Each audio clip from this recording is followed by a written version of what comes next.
yung bagahe, lalagay sa ilalim, ang pasahero sa taas. Mag-drive, wala naman yun. Tanong naman ako mag-drive. Okay, walang ganong pasahero. Kakapilanggot lang kami. So anyway, dito tayo sa ganda rito. Kasi wala naman pasahero. Kukunti lang kami ang ginaw. Ako sana kumuha pa ako ng isang t-shirt. Alam-lamig na. Pero, giginawin ako. Kinuha ko yung pagkain kayo. T-shirt, hindi ako nagpula ka. Wala ka naman.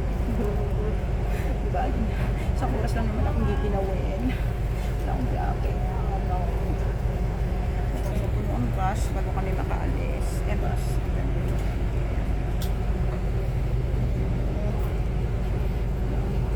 So we're waiting and then ano tayo. Medyo puno-puno siguro. Hindi naman nila puputuin yung studio kasi may oras sila ng alis. Hindi pa. Dahil ginutom ako, para kung nasa probinsya, at sumasakay ng bus, ang baon ko ay mais. Siyempre, sa Hong Kong may mais din. Breakfast ko ay mais. Ang mais. Kaya pili ko nasa Pilipinas ang iba. Mais kayo dyan. Ang kulang lang ay chicharon at saka manila. Para pala rin nasa Pilipinas. Sasakay na long travel. Diba? At least may mais ako. Wala ka nagtitinda dyan ng tubig. At saka nagtitinda dyan ng candy. Saka ito mais. Mais na is. Yan. Kain na tayo dito. Kain na tayo.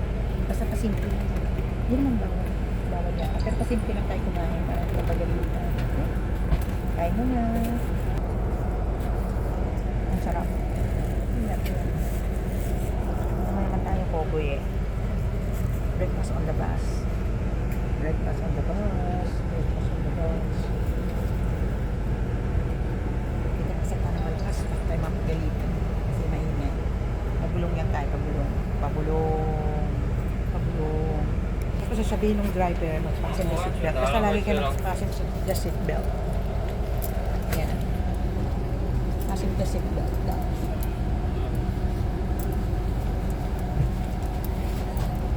Bakang lang sabihin ng driver. Tapos, ready to go.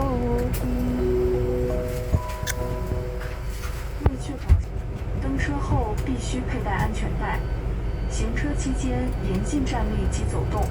為確保行車安全，登車後必須佩戴安全帶。 Bye Macau. See you next time. Very early ngayon. Kasi may appointment ako sa Hong Kong. Kundi lang mag-apon sana ako dito. Kasi swimming mga friendship ko. At saka, Standing and walking during the journey are strictly prohibited. tingnan muna natin sila. Oh, standing and walking are strictly prohibited. Pero hindi bawal mag-vlog. Nila madaling mag-vlog. Hindi madaling mag-vlog ano. Magsalita sila sa aming mga vlogger. Wala naman kang ginawa kundi mag-vlog lang. Oh, hindi mahirap, hindi madali ang mag-vlog. Kala lang nila.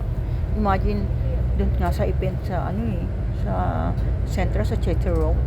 Maghapon ako naka-vlog, nakatayo. Di ba? Mainit, nakatayo. Hindi nila alam na ang vlogger, mahirap din ang ginagawa. Tapos sasabihin na, nag-vlog lang yun para kumita lang. Hindi naman kami nag-vlog para kumita lang. We are happy to vlog because we are happy to share our Philippine culture and some activities that's happening in our life. Para pa-share naman at maging inspiration sa mga ibang tao. At saka para mag-give information. Pero yung iba, mini-misunderstand nila kami. Pag nagbablog kami, sinasabihan kami na, what? Nagpunta ka lang dito para mag-vlog? Pinagkakakitaan mo lang kami. Nako, sakit. Pero anyway, that's the reality of a vlogger. At sa sinabi mong vlog, sasabihin nila, ay, para kumita ng pera. It's material things. They don't even think of our feeling. But never mind. We are happy doing it because not only for of course, one purpose, of course, is to earn money. But the other one, of course, is to share what we ano man natutunan namin, anong experience namin, sinishare lang namin sa mga netizens, sa mga kaibigan, diba? Yun naman ang truth. Anyway, sana maintindihan nila yan. Hindi porke vlogger ka, ganun na lang, alipustahin ka na nila. Napakasakit Kuya Eddie. Anyway, hindi tayo magdrama. Ito na tayo. Yan na po ang Long Bridge. So, Long Bridge na tayo.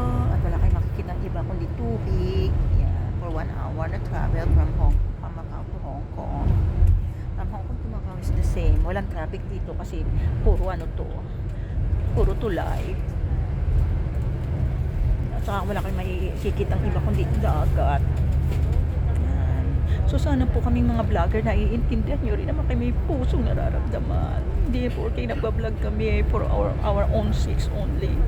And for our, hindi sex for our own sake only, not for our own sex only, okay?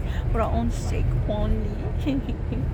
Hindi mo kan, pag nino kami masyadong i-judge na we are only after the money. Kasi nga ako nga hindi na monetize yung mga binablog ko dahil lagi may copyright. But because I love sharing it to other people, even have copyright, I post it in my YouTube because I want to share it. Hindi ko na tinatanggal yung mga background na yan kasi nga pangit minsan pag may background.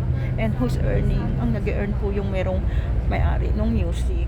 Kaya kung tutusin po si Ate Panmoy ay hindi pa nakaka-receive ng sweldo.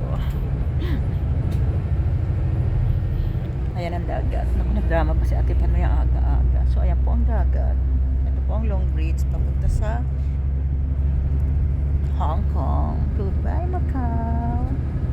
Ayan, dami-daming island, ano? Pwede kami island hopping. Ayun na po yung Macau. Naiwan na natin siya. Ayun yung Taipa.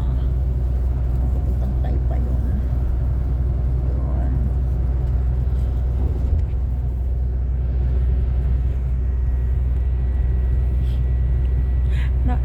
Ang experience ko lang po sa pagbablog ay napakahirap minsan dahil kami sinisipa-sipang parang asong pinagtatabuyan minsan. Hindi nyo lang alam, minsan nakikipagsiksikan kami, minsan nakaluhod kami, minsan nakatiwarik kami. Ay sorry, hindi pala tiwarik. O, minsan napakahirap din mag-vlog pero no complaint kasi ginagawa naman natin ito with all our heart. Nakikipagsiksikan na tao, lalo-lalo na pag wala kayong ID sa loob, lalabasin kayo ng mga management, di ba? Yung mga marshals or whatever, na sabihin, oh, wala kayong karapatang mag-picture at mag-video dito. Ganun lang yun eh. So, kailangan maghanap pa kayo ng ID para makapasok sa loob. And we understand them. So, equal lang naman. But we don't know how to get the ID. Sometimes they don't explain to us well. But never mind.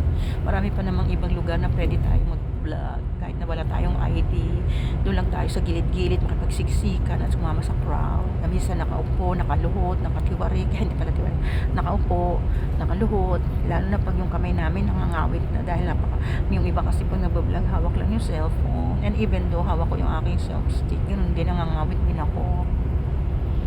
Nagdadrama eh, kasi wala makikita dito kundi dagat lang eh. Di ba yan?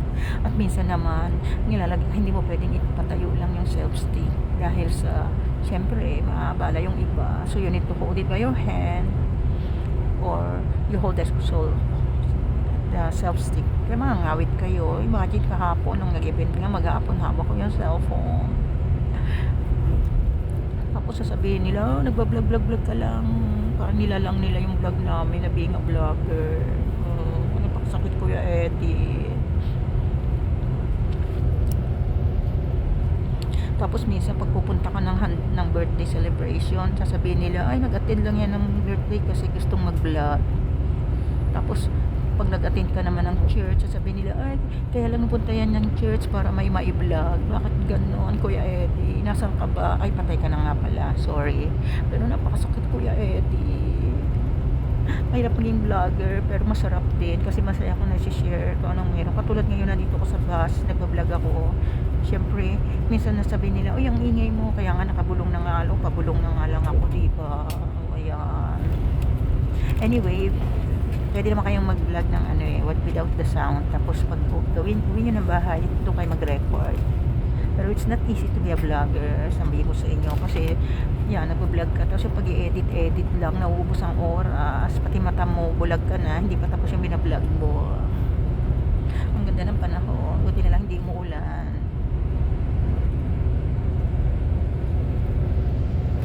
So isang oras tayong ganito, kaya buti na ko na, ay ando pala sa kabila ang maganda, ando yung island sa kabila. You know, nandun ang island sa kabila. Dito wala ka nang makita ang view. Next time doon ako mauupo sa kabila kasi nandun yung yung mga island, no, ayan yung mga island, ayan, nagmo-moist pa nga yung bintana. Buti na lang 1,000 sa likod ko.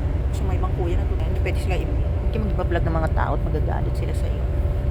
Nyo lang, huwag nyo i-vlog yung mga tao tulog kasi syempre ayaw nyo rin i-vlog kayo ng tutulog unless inalaw niya kayo i-vlog. Ayun pa yung Long Bridge.